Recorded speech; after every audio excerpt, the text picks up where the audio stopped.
Welcome to episode 156 of Build Your House Yourself University by BYHYU. I'm your host and fellow student, Michelle Nelson, and together we'll learn the basics of home design and construction and demystify the building process so we can decrease stress and uncertainty and build quality dream homes with or without a general contractor. Putting in some time and effort to get organized before we break ground will help the construction process go more smoothly and be less stressful for us and our contractors.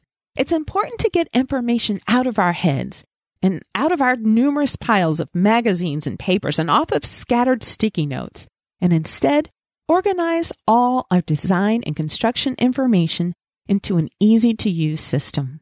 This week, we'll talk about how we can organize all the information we'll gather before and during the construction process. Thank you to Daddy Lemon for giving me this week's show idea. And thank you, Daddy Lemon, for your 5-star rating and review. I appreciate you for being nice enough to encourage me with that review and to encourage others to listen to the podcast. All right, let's talk about some ideas that will help you organize all the information you'll need for your new build.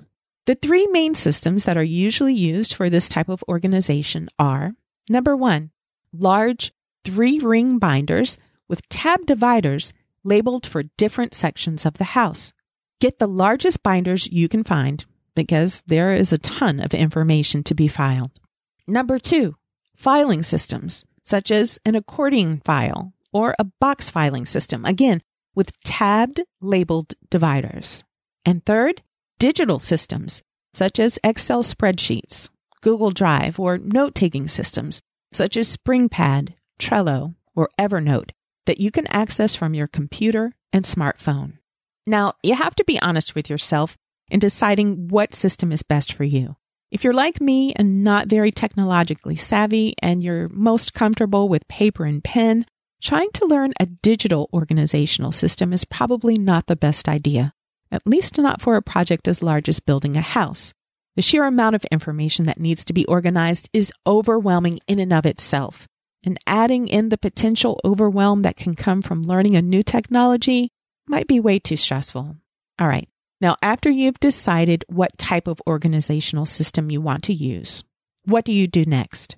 To help you start a list of what design features you want in your new house, think about the home you're presently living in and what design features work well and what features are not working for your habits and lifestyle.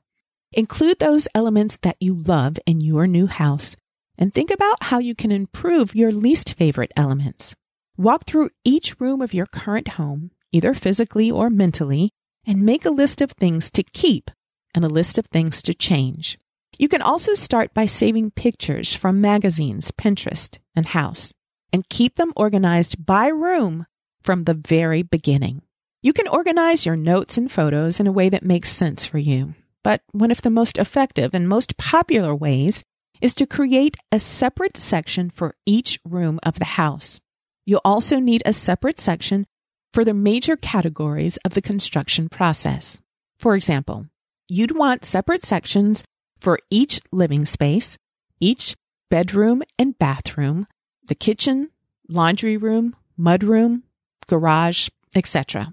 Information for most closets would usually go under each bedroom tab, and the pantry notes and photos would go under the kitchen tab. But if you're planning a particularly large or very detailed master closet or pantry, they might need their own dedicated sections.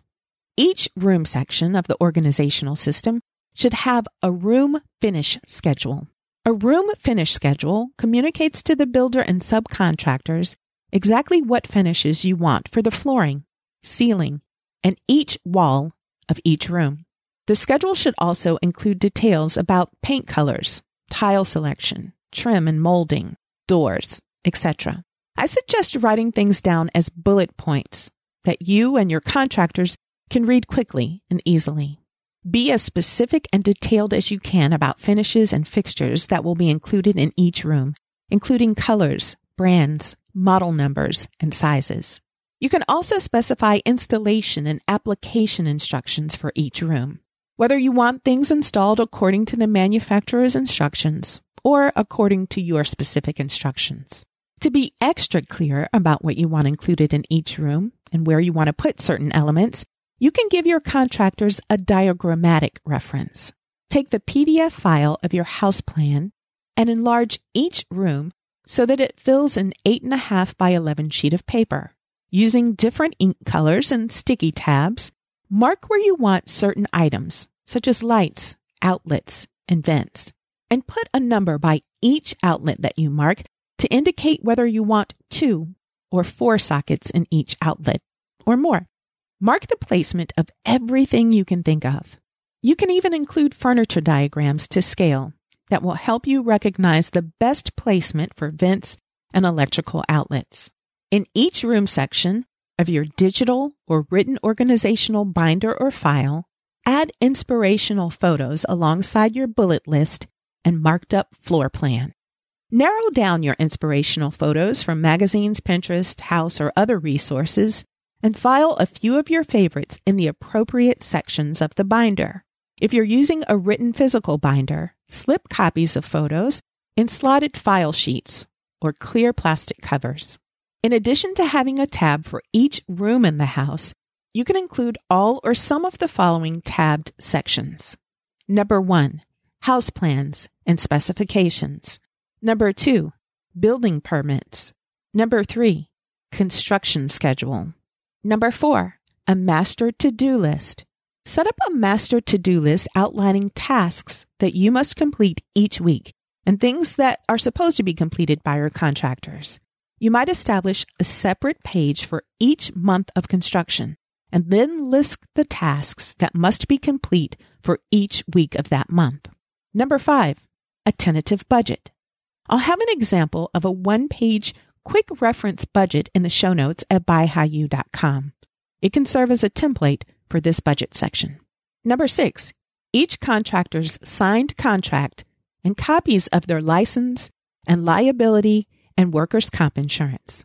Number 7, unconditional waiver of mechanics lien rights, also called a final lien waiver or release.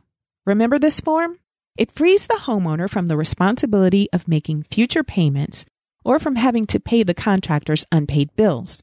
No contractor should get a final payment until this form is signed. It's important to have that documentation even if your bank or builder have them too. Keep a copy for your own records. Number 8, a contact list. Write down the name, phone numbers, and email for all your contractors and suppliers. Alternatively, you can file contractors' business cards in plastic baseball card holders. Number 9, quotes and estimates. Number 10, pre-construction site work. This is the information about clearing your site, your water well, dumpster, porta potty, and utility connections. Number 11, the exterior structure. Under this tab, you can file information about your foundation, framing, siding, roofing, windows, insulation, or anything having to do with the exterior structure of your home. You might also choose to have separate tabbed sections for some or all of the elements that I just named. Number 12, mechanical. This includes the HVAC system, wood-burning stoves, fireplaces, central vac, and ventilation systems. Number 13, plumbing, including water heaters, fixtures, and fittings. Number 14, electrical and home automation. Any wiring specifications that are important to you, including wiring for speakers, internet, security systems, etc., should be filed here. Number 15, appliances and electronics. Number 16, outdoor and landscaping. This includes gutters, porches, decks, patios, and outdoor kitchens. And number 17, warranties and receipts. Place signed payment receipts for subs here and receipts and warranties for appliances, fixtures, or anything you purchase for the house. You can, of course, use more or fewer sections that I just listed. You can lump several sections together if you want fewer tabbed sections, or you can split items into even more sections if you prefer. It might be easier to repeat some of the same information in a couple of places in the binder so you can easily find it. For example, you might put a master list of plumbing fixtures under the Plumbing tab. Then list out the specific fixtures needed for each specific room under that Rooms tab. Bottom line is, there's no right or wrong way to organize this information. Just create a system that makes sense for you and that you can easily reference. For the notes that have been taken from this podcast or from blogs, books, or other resources, take the time to jot down information in the appropriate areas of your organizational system. Again, bullet points make reading information much easier. Here are a few more organizational tips.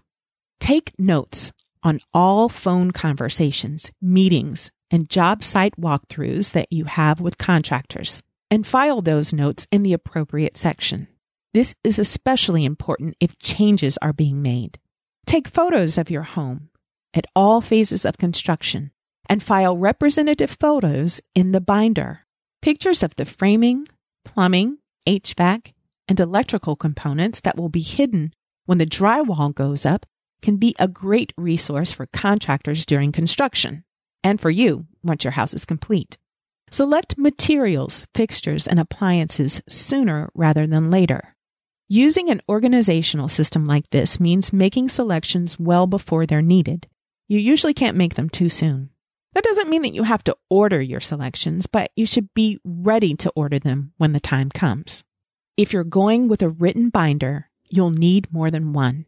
At the very minimum, you'll need 3 binders, one for you, one for your builder, and one that can be located in a clean, safe place at the job site.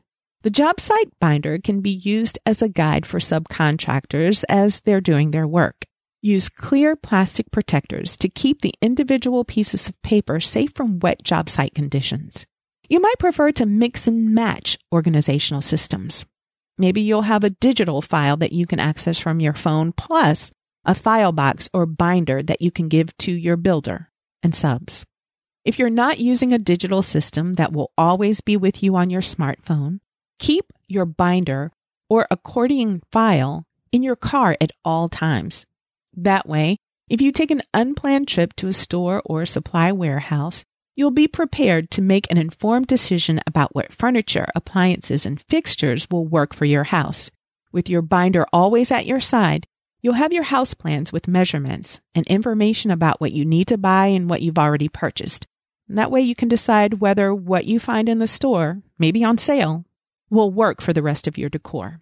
Finally, keep a bag in your car with a tape measure, a notepad and pen, and a pair of shoes that you don't care about getting dirty at the job site. In the show notes at BYHYU.com, I'll include links to a couple of checklists that I found online. Now, don't over-expect. I could only find very basic lists of things that you may need for your home.